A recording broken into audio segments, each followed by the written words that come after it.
It's an absolute pleasure to welcome Andy Sharman, who's the leader of our very newly formed environmental stewardship program. Andy's had over 25 years' experience at the Environmental Science Policy and Management Interface. He's been a fisheries biologist and fisheries manager and was manager of Save the Tasmanian Devil program for a number of years. Andy currently leads the Antarctic Division's Environmental Stewardship Program, which also includes the Cleaner Antarctica project, which is a major initiative that we'll be focused on over the next few years, and I think he'll capture elements of that in his presentation today. Thanks, Andy. Thanks, Nicole. I'm flying without a net today. I've got a video that will hopefully run seamlessly in the background. The technology will not fail me. I'm just not sure if that's playing or if that's paused. Pregnant pause.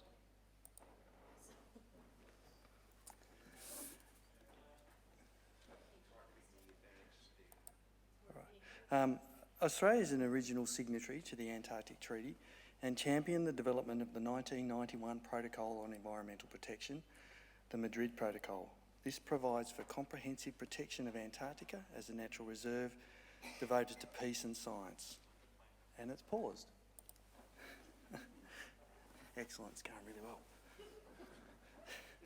So just look at these lovely historical photos for a second while it catches up with me.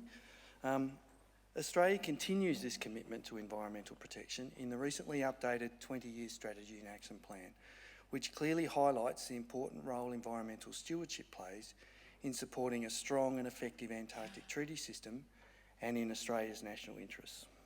The Environmental Stewardship Program is made up of two core elements: environmental management and a cleaner Antarctica. Our focus is on environmental protection, conservation and management, as well as the remediation and repair of the Antarctic environment. I'm just waiting for something to catch up. Sorry about that. But how do we demonstrate strong environmental stewardship in Antarctica? The Madrid Protocol gives us some really good guidance with principles such as impact assessments for new activities, as well as waste and fuel management guidelines. For the AAD, leadership in environmental stewardship is about ensuring we prioritise the environment when planning and conducting activities in Antarctica, and we support the fundamental science that's needed to understand the impacts of past, current and future activities, and we develop comprehensive mitigation measures that avoid or minimise those impacts. These principles will become increasingly important over the next few years as we bring new capabilities into our program and we start to modernise our stations. We will prepare science-based environmental impact assessments for all new activities, and we'll also undertake an assessment of the impacts associated with ongoing activities. Over the next 5 years, the Environmental Stewardship Program will be rolling out a comprehensive environmental monitoring, audit and response plan for the Australian Antarctic Program. This monitoring program will build on the knowledge gained from past monitoring of diversity, natural values adjacent to our stations and across the Australian Antarctic Territory. It will be the cornerstone of the AAD's environmental management system, and it will support the implementations of world's best standards across all our activities. We actually started some of this work this year. In 2021 summer, we were using noise meters and remote cameras to observe wildlife responses to activities such as aviation operations and station operations. And we've just completed an environmental monitoring plan for the RSV Noina so that we can start to quantify the nature and extent of the environmental impacts associated with operating this amazing vessel in the Southern Ocean and adjacent waters off Antarctica.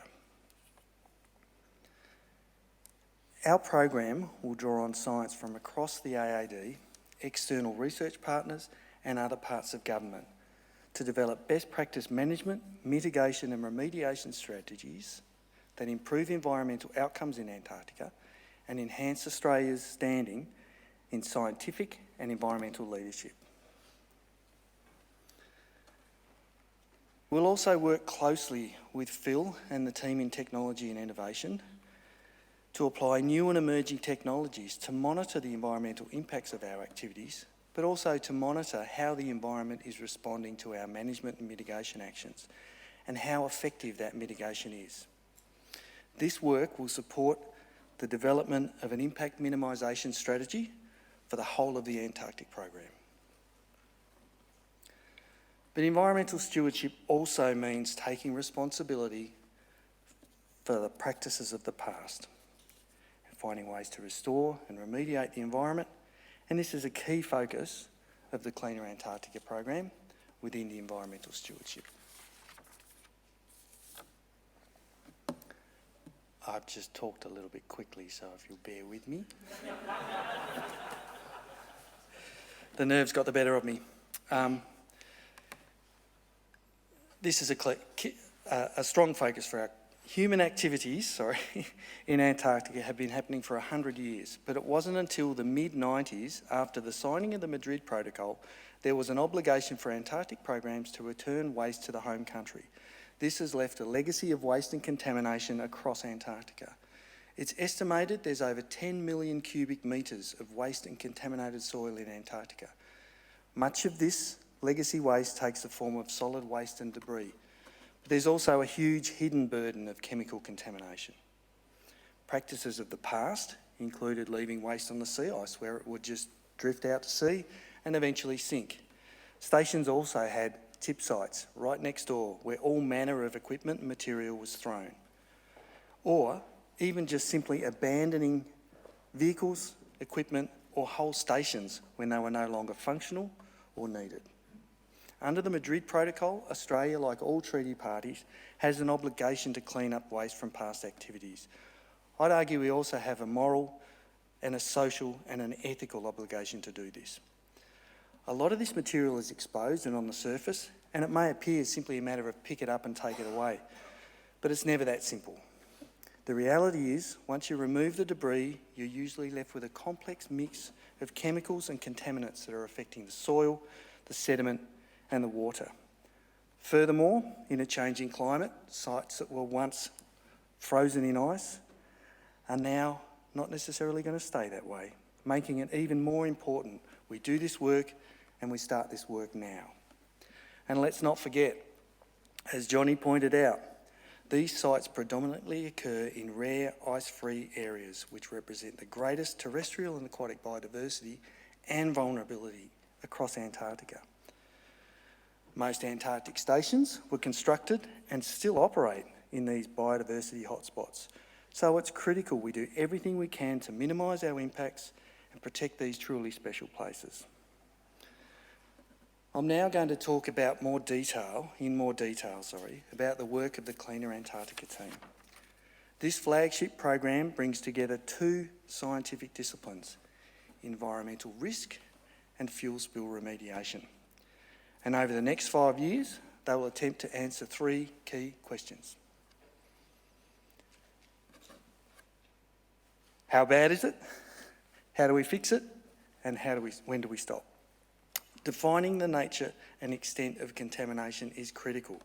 We need to know what the contaminant is, where it is, how it's moving, and where it's moving to. This information is essential for determining what we do next. Extreme cold means chemicals can persist in the environment for a long time and they can bioaccumulate. And when the summer melt arrives, it can generate a pulse of water below the ground and above the ground that can mobilise contaminants over huge distances. You get it. Nothing simple in Antarctica. Here's an example. A diesel spill at the Casey Upper Fuel Farm saw an amazing midwinter response from the team in really difficult conditions. But as with most spills, not all of the escaped fuel could be recovered before it seeped into the snow and the surrounding environment. So how do you know where a plume of contaminants is under 6 metres of snow? Here, the remediation team installed a new type of sensor beneath the snow to measure fuel vapours, and coupled with detailed drone imagery, they were able to develop a model of the site and understand exactly how and where the fuel was moving. And there it is. Here's another example. What about assessing a complex mixed waste site such as the abandoned station at Wilkes? From this drone imagery, you can see the piles of drums and rubbish sticking out of the snow. Traditional soil and water sampling gets you only so far on a site like this. The team started using geophysical techniques to further determine the type and extent of contamination beneath the snow. In this case, we estimate 17,000 cubic metres of material on the main tip site. That's over 500 20-foot shipping containers of rubbish and at least 3,000 old drums. And that's just the waste and debris. There's up to 20,000 cubic metres of contaminated sediment and soil. Understanding what's there is the first part of this how bad is it question. We also need to understand what's the environmental risk. We need to know what happens to the biological communities and how they're being impacted. For Antarctic terrestrial communities, sometimes you have to look really closely to see all the biodiversity in the soil and the water. Most of this life is microscopic, things like rotifers, tardigrades and nematodes.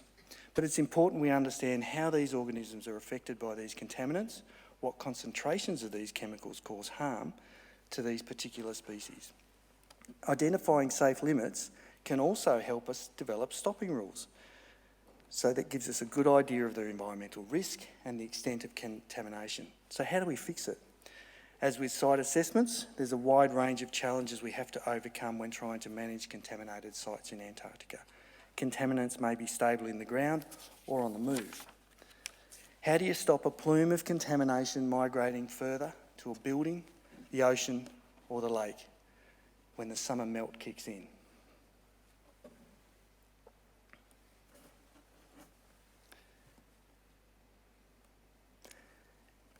Our remediation experts have developed Antarctic-specific in-ground barriers that allow meltwater to pass through while stripping out contaminants. These permeable reactive barriers are designed to overcome numerous challenges like the fact that meltwater only moves for a short period of time during summer, but in a large pulse, and that the barrier needs to be thawed and ready to receive this water, not just a block of frozen material. We need to ensure the reactive media in these barriers is suitable for the chemicals that are on the site, fuels, metals, or a combination of both, and that it doesn't break down due to the repetitive freeze-thaw processes. And it has to keep working for as long as we need it to. And we've done this. We've been successful at doing this at a number of sites in Antarctica as well as on Macquarie Island. But even with these highly effective barriers in place, we know from our past monitoring of fuel spills that fuel contaminants won't go away naturally. In Antarctica, fuel contamination, if left in the ground, will permanently damage the soil ecosystem. To address this, the remediation team developed a way to harness endemic Antarctic soil microorganisms to literally eat fuel. Microorganisms are used all across the world to remediate contaminated soil, but our team's been able to modify this approach so that it works in Antarctica. By moving contaminated soil into our biopiles and carefully managing the soil environment, including moisture, aeration and nutrients, our remediation program has remediated thousands of tonnes of soil and removed thousands of litres of fuel from the environment since we started this work, large-scale remediation work in 2010. All of this is carried out in carefully designed containment systems that are engineered and constructed in Antarctica. This has come on the back of small-scale field trials over many seasons, where testing and evaluation of these remediation technologies has been able to deliver the science that's needed to support the largest soil bioremediation program currently in Antarctica. And we've exported our knowledge and technology to help other programs.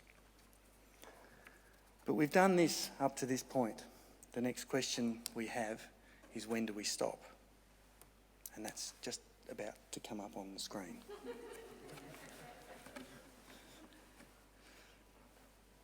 There it is. We have an enormous success in remediating soils into our biopiles, but we can't remove all the contaminants.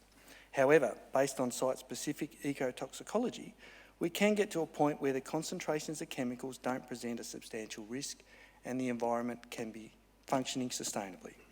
We've successfully reused hundreds of cubic metres of soil in buildings at Casey Station. This material has been put underneath the buildings and contained, and it's supported our infrastructure program. It's also meant that we haven't had to bring material in, quarry, or take material back to Australia. Answering these three questions helps us to find the sweet spot where assessment, remediation and monitoring delivers the best environmentally sustainable outcomes for our investment of time and resources. This remediation work will continue at Casey Station this season. We have 5 people going down south to continue to monitor and work on the biopiles. We now have a mega biopile, and it's the largest one in Antarctica. Where to now? The next step for the Cleaner Antarctica program is to undertake assessments at all of our sites so we can really understand the extent of the problem and start to make some decisions around informed actions and priorities for the coming years.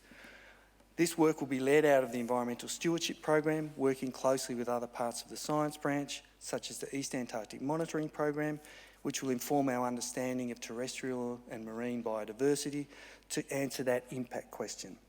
The challenges ahead for a cleaner Antarctica are many and large, but we start from a position of great strength.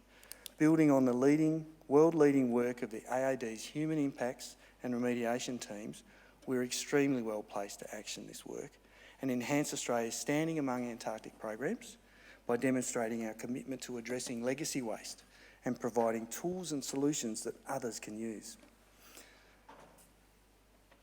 As Nicole said in her introduction, science is at the heart of the Australian Antarctic program. The Environmental Stewardship Program will conduct the science that helps ensure Antarctica remains valued, protected and understood. Thank you.